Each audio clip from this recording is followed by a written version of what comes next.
8 বছর পূর্ণ হলো আজ। বিশাল এ জনগোষ্ঠীকে নিজ দেশে ফেরাতে আন্তর্জাতিক তৎপরতা থাকলেও আদতে কোনো সমাধান আসেনি। উল্টো প্রতিনিয়ত ঘটছে নতুন অনুপ্রবেশ। ডেস্ক রিপোর্টে বিস্তারিত। 2017 সালের 24 আগস্ট রাখাইনে সেনা অভিযানের পর প্রাণ বাঁচাতে দলে দলে সীমান্ত পাড়ি দেয় রোহিঙ্গারা। বাংলাদেশ সরকার মানবিক কারণে উখিয়া টেকনাফে আশ্রয় দেয় প্রায় 8 লাখ রোহিঙ্গাকে। বর্তমানে সেই সংখ্যা বেড়ে দাঁড়িয়েছে প্রায় 14 লাখে। ক্যাম্পে আশ্রয় দেওয়া হলেও জীবনমান দিন দিন নেমে যাচ্ছে তলানিতে।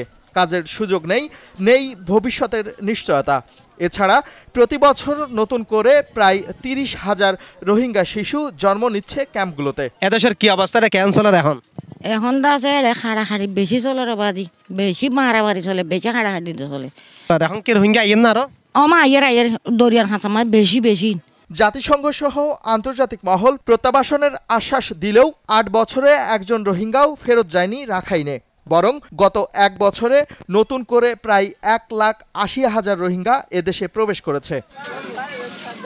কক্সবাজারের জনজীবন এখন নানা সংকটে জর্জরিত। গুম, খুন, অপহরণ আর মাদক পাচারে আইন শৃঙ্খলার অবস্থাও নাজুক। এখন তো বাংলাদেশ সম্বাদে আমরা এগিয়ে মগর বাগবাগির হারণে রোহিঙ্গা আগমনের 8 বছর পার হলেও প্রত্যাবাসনের কোনো সুরাহা হয়নি। উল্টো নতুন অনুপ্রবেশে আরও জটিল হচ্ছে পরিস্থিতি। ভবিষ্যতের আন্তর্জাতিক সিদ্ধান্ত রোহিঙ্গাদের ভাগ্যের কি পরিবর্তন আনে সেটি এখন দেখার বিষয়। আল নোমান, নিউজ ডেস্ক।